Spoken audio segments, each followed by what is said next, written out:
अवध पंच में मधुकर उपाध्याय का राम राम भैया।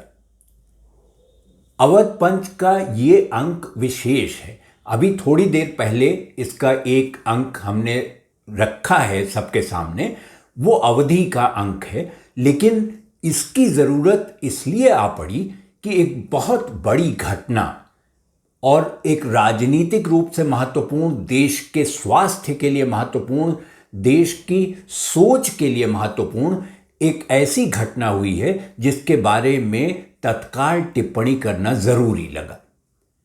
प्रधानमंत्री नरेंद्र मोदी ने थोड़ी देर पहले राष्ट्र के नाम संदेश में ये घोषणा की कि वो विवादास्पद कृषि कानून, 3 कानून जो सरकार ने बनाए थे और वो संसद में कैसे बने थे, इसका सबको याद होगा कि कैसे हड़बड़ी में उन कानूनों को पारित किया गया, उन विधेयकों को पारित किया गया और सरकार ने उसको कानून बना दिया। उनको वापस लेने की मांग किसान कर रहे थे और सरकार इस बात पर अड़ी हुई थी कि ये कानून किसानों के हित में है, इसलिए वापस नहीं लिए जाएंगे। आज प्रधानमंत्री ने घोषणा करते हुए ये कहा कि हम किसानों को समझा नहीं सके, सारे किसानों को समझाने में विफल रहे।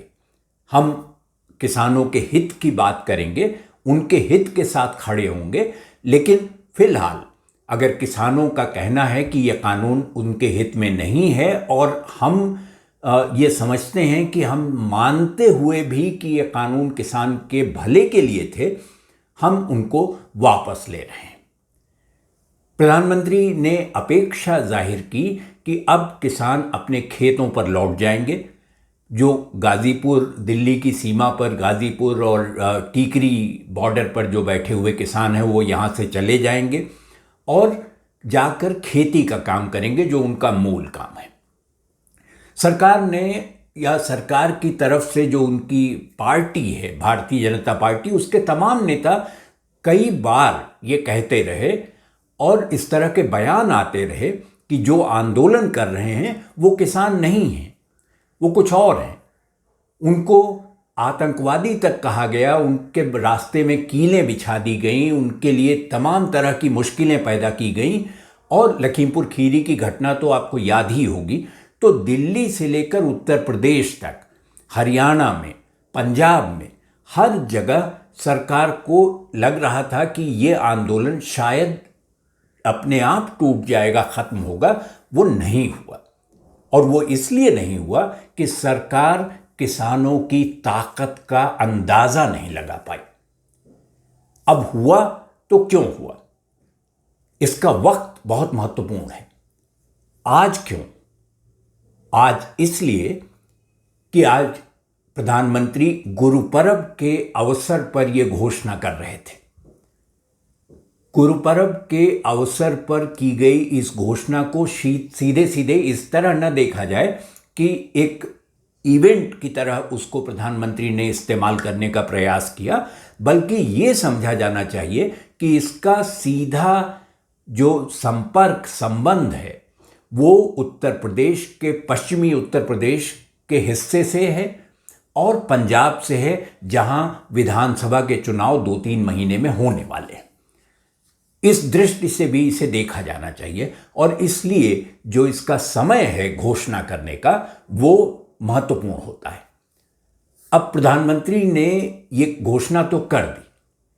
मैं आपको याद दिलाना चाहता हूं कि जब अवध पंच का पहला अंक प्रसारित हुआ था उसमें भी किसान आंदोलन का जिक्र था और उसमें मैंने कई चीज़ें ऐसी कही थी जिसमें आज जो प्रधानमंत्री की घोषणा के बाद साबित हुआ कि वो बिल्कुल सही थी।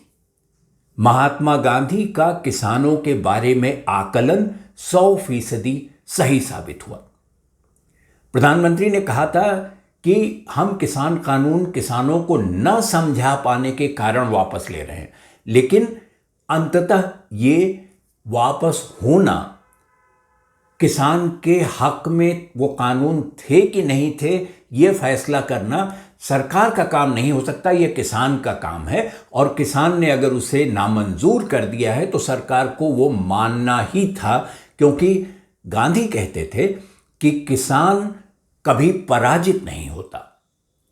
किसान सबसे ज्यादा अहिंसक है और सबसे अधिक बड़ा सत्याग्रही है। उससे बड़ा सत्याग्रही कोई नहीं होता। वो अपनी स्थिति जानता है और अपनी शक्ति भी पहचानता है। तो किसान कभी पराजित नहीं होता। जब गांधी अपनी किताब लिख रहे थे हिंद स्वराज, तो उसमें उन्होंने किसानों के बारे में लिखा है कि ये तलवार के जोर से, धमकी देकर और दबाव डालकर किसानों से कुछ नहीं कराया जा सकता। चंपारण में इसी को दोहराया गांधी ने। जब नील के खिलाफ आंदोलन किया उन्होंने, तो किसानों की ताकत थी, उनका संगठन था कि गांधी को विजय मिली। किसान के हक में यह फैसला गया जो चंपारण का था। उसके पहले बंगाल में किसानों के विद्रोह की वजह से जहां नील की खेती पहले होती थी वो खत्म करनी पड़ी। खेड़ा में, बोरसद में, तमाम जगह किसानों ने जब भी आंदोलन किया, जब भी वो उठकर खड़े हुए, ऐसा इतिहास में कोई प्रमाण नहीं है कि किसान विफल होकर, हार कर, पछताते हुए वापस लौट गए। किसान हमेशा जीते हैं और हमेशा जीतेंगे। गांधी एक बात और कहते थे। वो कहते थे, वो खुद को किसान कहते थे और खेडूत, गुजराती में अपने आप को खेडूत लिखा करते थे परिचय में। गांधी ने एक बात कही थी कि किसान जब भी खड़ा हो जाएगा, वो विजय उसके लिए अपरिहार्य है, सफलता उसी को मिलनी है। आप कुछ भी कर लीजिए, किसान से जंग लड़कर जीत नहीं सकते आप। और किसानों को, खेती को गांधी कितना महत्वपूर्ण मानते थे, इसका उल्लेख भी करना जरूरी है। और किस दिन, 29 जनवरी को, जब उनकी हत्या हुई 30 जनवरी को, उसके एक दिन पहले वो प्रार्थना सभा में किसानों का जिक्र करते हैं। गांधी कहते हैं कि मेरी चले, उस प्रार्थना सभा में वो कहते हैं, मेरी चले तो भारत का गवर्नर जनरल किसान होगा, सारे मंत्री किसान होंगे, प्रधानमंत्री किसान होगा। लेकिन दुर्भाग्य से ऐसा नहीं है। यह 1948 की बात है, भारत आजाद हो चुका था। उन्होंने कहा ऐसा नहीं है, यह दुखद है। उन्होंने कहा कि किसान राजा है इस देश का। जो लोग ये समझते हैं कि कुछ रजवाड़े, कुछ रियासतें हिंदुस्तान की तस्वीर बनाती हैं, उनसे बहुत बड़ी चूक हो रही है। आप कुछ भी हों, आप प्रधानमंत्री हों, राष्ट्रपति हों, किसी बहुत बड़े ओहदे पर हों, किसान इस देश का असली राजा है, इस देश का बादशाह है।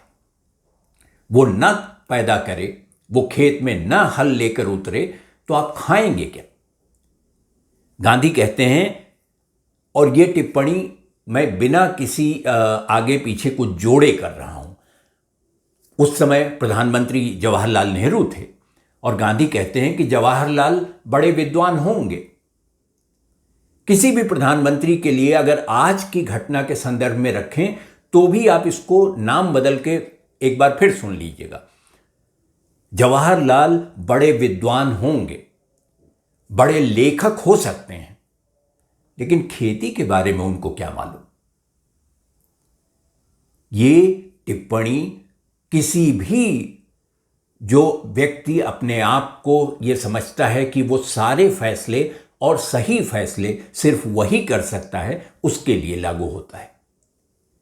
गांधी की बातें सही साबित हुई, किसानों ने इतिहास दोहरा दिया और प्रधानमंत्री ने गुरुपर्व के दिन तीनों कृषि कानून, जिनको लेकर इतना विवाद था, साल भर से किसान आंदोलन कर रहे थे, वो वापस ले लिए गए। ये किसानों की जीत है। सरकार के लिए इसमें क्या है और उसको क्या हासिल होगा सरकार जाने, लेकिन किसान वाकई इस देश का बादशाह है। तो आज अवध पंच में इतना ही। अगले अंक में भेंट होगी, तब किसी और विषय पर चर्चा करेंगे। तब तक आप अवध पंच देखते रहिए और हमें लिखिए awadhpanch@gmail.com पर। आपकी प्रतिक्रियाओं का स्वागत है। तो अगले अंक में आपसे भेंट हो, तब तक के लिए राम राम भैया।